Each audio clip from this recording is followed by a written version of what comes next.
Welcome to VR mathematics अड्डा। तो पिछले क्लास में हमने सीखा था मेथड 1 को, जो ये प्रूफ करने के लिए था कि किसी भी फंक्शन को कैसे पहचाने कि वो 1 1 है, मेनी वन है, ऑन टू है और इनटू है।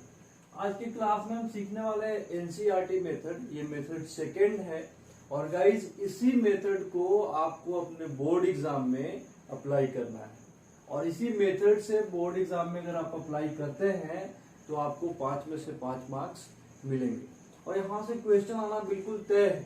तो इस मेथड का इस्तेमाल हम क्यों करेंगे? तो इस मेथड का इस्तेमाल करेंगे टू प्रूफ और to check the nature of function, कि आपका फंक्शन जो है 1 1 है, मेनी वन है, ऑन टू है या इनटू है। तो गाइस ये मेथड आखिर है क्या? तो चलिए देखते हैं इस मेथड को। ये मेथड बोलता है कि if fx1 is equal to fx2 then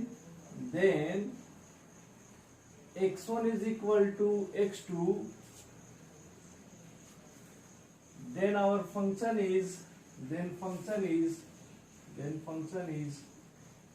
1 1 function। तो गाइज ऐसा है कि अगर fx1 is equal to fx2 हमने किया और वो रिजल्ट आ गया x1 is equal to x2, तो हम बोलेंगे कि वो फंक्शन कैसा फंक्शन है? 1 1 फंक्शन है ना। तो आप सोच रहे होंगे सर कुछ समझ में नहीं आया, ये क्या हो गया?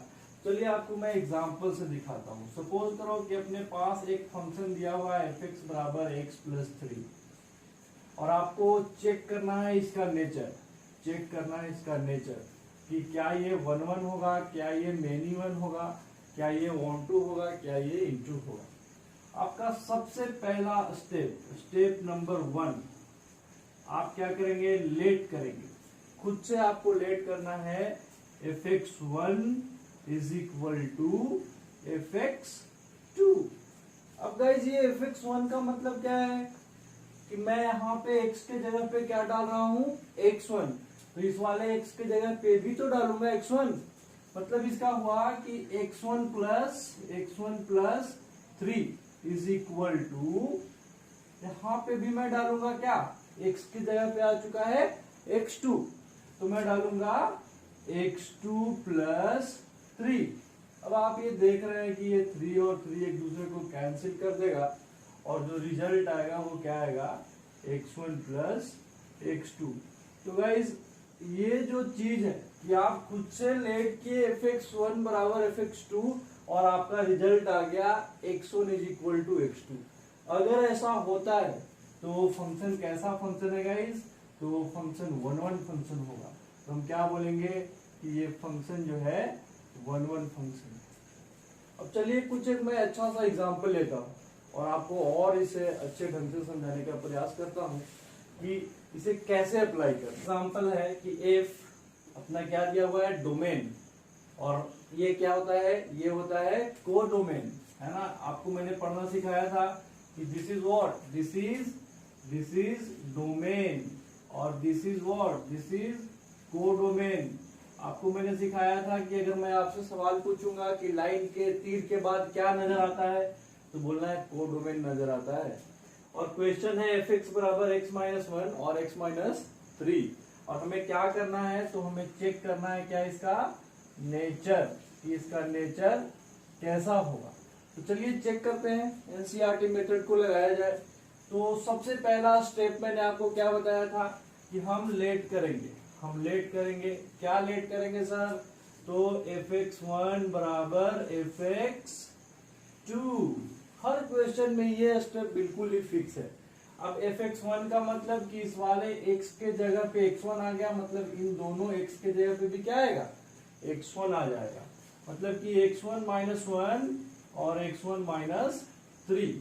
अब guys is equal to fx2 का मतलब कि इस वाले x के जगह पे क्या आ गया? x2 आ गया सर। तो इस वाले x के जगह पे भी क्या आएगा? तो x2 ही आएगा, है ना। तो जस्ट आपको चेंज कर देना है कुछ ऐसा, x2 माइनस 3। अब ये करने के बाद देखो एक ही स्टेप आपके माइंड में आता है, वो है क्रॉस मल्टीप्लाई करना, है ना। इन क्रॉस मल्टीप्लाई करना, इसके अलावा तो और कुछ आप सोच ही नहीं सकते ना यहाँ पे।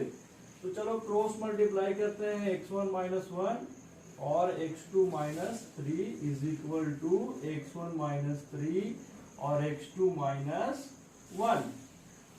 अब जैसे ही आप इसको सोल्व कीजिएगा गाइस, तो ये क्या आ जाएगा, x1 x2 और क्या minus 3x1 minus x2 plus 3, और इधर क्या आ जाएगा x1 x2 और क्या आ जाएगा माइनस x1 माइनस 3x2 और प्लस 3। अब देखो कुछ क्वांटिटीज ऐसे होंगे जो एक दूसरे को निपटा डालेंगे, क्योंकि सेम है दोनों साइड तो वो कैंसिल हो जाएंगे। अभी और कुछ आपको नजर आता है जो कैंसिल होगा? तो बिल्कुल नहीं, है ना। और एक और है x1 और x1 x2। बचा हुआ क्वांटिटी को लिख लेते हैं, क्या है माइनस 3x1 माइनस x2 और क्या है गाइस, तो बचा हुआ है माइनस x1 माइनस 3x2, है ना। अभी हम क्या करेंगे कि x1 वालों को एक तरफ, मतलब कि माइनस 3x1 और प्लस x1, और x2 वालों को दूसरे तरफ, है ना। ये प्लस x2 हो गया, ये आ गया minus 2x1 is equal to what, minus 2x2, which means minus 2 से 2 कटा और अपने पास बच गया x1 is equal to x2। और जिस दिन ये चमत्कार होगा मेरे भाइयों कि आपने लेट किया ये और आ गया ये, उस दिन आप दुनिया वालों को बताना कि भैया ये 1-1 फंक्शन है। क्या है? 1-1 फंक्शन है। अब गाइज अगर सर ऐसा नहीं हुआ तो गाइज अगर नहीं हुआ इसका मतलब कि वो फंक्शन मेनी वन फंक्शन है, तो उस पे आएंगे, ऐसा भी एग्जांपल लेंगे जहां पे वो इक्वालिटी होल्ड नहीं करेगा। अब सर ये तो 1-1 और मेनी वन में से हम डिसाइड कर लिए कि कौन 1-1 होगा कौन मेनी वन होगा। अब ये कैसे डिसाइड करें कि क्या ये ऑन टू होगा और क्या ये इनटू होगा? अब गाइस अगर आप ध्यान से सोचे तो आइदर ऑन टू के लिए या इनटू के लिए, जो अपने पास ऑन टू फंक्शन के लिए या इनटू फंक्शन के लिए जो हमें डेफिनेशन पता है कि हम रेंज को और कोडोमेन को आपस में क्या करते हैं, आपस में कंपेयर करते हैं। अगर रेंज बराबर हुआ कोडोमेन तो हम बोलेंगे कि ये ऑन टू फंक्शन है, और अगर रेंज छोटा हुआ कोडोमेन से तो हम बोलेंगे कि ये इनटू फंक्शन है। मतलब तो ये है सर कि रेंज पता रहेगा तभी हम ऑन टू और इनटू पता कर पाएंगे। तो बिल्कुल हाँ मेरे भाइयों, पहले आपको रेंज पता करना होगा, फिर आप ऑन टू और इनटू पता कर पाएंगे। तो सर अब रेंज कैसे पता करेंगे? तो कोडोमेन का क्या है सर? कोडोमेन तो दिया हुआ है ना क्वेश्चन में। अब चलो रेंज निकालना मैं आपको सिखाता हूं कि ऐसे क्वेश्चंस में आपको रेंज कैसे निकालना है और कैसे आप पता कर पाओगे। ठीक है गाइस, तो चलिए आप जल्दी से जो है इसका स्क्रीनशॉट ले लीजिए। मैं रेंज पे आता हूं कि रेंज निकालने के लिए आपको क्या करना होगा कि इस फंक्शन को जो fx बराबर अपना दिया हुआ है x माइनस 1 और x माइनस 3, इसे आप y के बराबर लेट कर लो, मतलब y बराबर x माइनस 1 और x माइनस 3, है ना। रेंज यानी क्या? What is range? तो range is value of y। What is domain? तो domain is value of x। अब जैसे ही आपने लेट किया तो इसको आप ऊपर भेजोगे जैसे ही, तो y into x minus 3 is equal to x minus 1। अब इसको सोल्व करेंगे तो yx minus 3y is equal to x minus 1। Sir आप क्या कर रहे हैं उतना देर से? तो मैं क्या करने का प्रयास कर रहा हूं बच्चों कि मैं इस जो y बराबर इक्वेशन है उसे x इज इक्वल टू में चेंज करना चाहता हूं।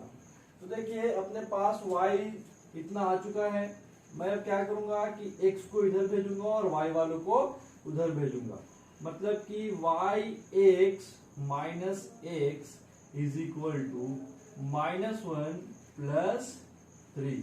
अब यहां से क्या मैं x कॉमन ले सकता हूं? जैसे ही मैंने x कॉमन लिया क्या आ गया? x कॉमन लेते आ गया y -1 और यहाँ पे क्या आ गया है 3y -1। और क्या मैं इसे ऐसा कर सकता हूँ गाइस कि मैं इसे लिख सकता हूँ कि x is equal to 3y -1 और इसे मैं नीचे भेजूंगा तो y -1। अब आप इसे अगर ध्यान से देखिएगा, है ना, तो मैं y का वैल्यू क्या क्या ले सकता हूं? तो आप बोलिएगा कि सर आप y का वैल्यू कुछ भी ले लो, y का वैल्यू कोई भी रियल नंबर ले लो, कोई भी रियल नंबर ले लो, कुछ भी लूंगा वैल्यू, पॉजिटिव, निगेटिव, जीरो, तो x का वैल्यू आएगा ही। और y का वैल्यू कुछ भी, लेकिन सर एक मत लेना, क्योंकि जिस दिन आपने एक लिया, 1 - 1 इज 0 और समथिंग बाय 0 इज अनडिफाइंड, मतलब एक को छोड़ के लेना है गाइस।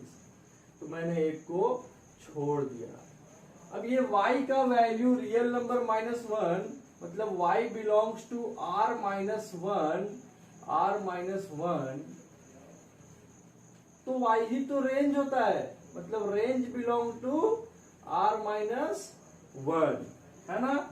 अब देखो मैंने बोला कि तीर के बाद क्या है, तो आप बोलोगे सर कोडोमेन है, मतलब कोडोमेन भी कितना है मेरे पास, कोडोमेन भी मेरे पास है r -1। तो सर रेंज तो कोडोमेन के बराबर हो गया, तो बिल्कुल हाँ बच्चों, रेंज कोडोमेन के बराबर हो गया। और ऐसा चमत्कार जब हो सर, तो उसे हम क्या बोलेंगे? उसे हम बोलेंगे ऑन टू फंक्शन, मतलब ये एक ऑन टू फंक्शन है। अब ऑन टू हो गया का मतलब इनटू नहीं है। जल्दी से इसका स्क्रीनशॉट ले लीजिए। मैं एक क्वेश्चन आपके होमवर्क के लिए देता हूं, जो आपको खुद से ट्राई करना है, सेम पैटर्न का। और नेक्स्ट वीडियो में मैं कुछ अच्छे क्वेश्चन लाऊंगा इस मेथड के ऊपर, तो आप प्रॉपरली देखते रहिएगा। तो आप जल्दी से इसका स्क्रीनशॉट लेंगे, so that the function a is equal to r 2/3, r minus 2/3 defined by fx is equal to 4x plus 3 by 6x minus 4 is 1 1 and 1 2। तो सेम एनसीईआरटी मेथड को लगा के आपको इसे प्रूफ करना है, और प्रूफ करके अगर ये 1 1 1 2 आ जाए तो आपको कमेंट सेक्शन में कमेंट करना है। और इंतजार रहेगा, नेक्स्ट वीडियो में हम लोग वापस मिलेंगे। तो अगर आपको अच्छा लगा हो ये, तो इसे आप शेयर कीजिए अपने दोस्तों में, और चैनल को सब्सक्राइब करना और वीडियो को लाइक करना बिल्कुल नहीं भूलना है। Thank you and all.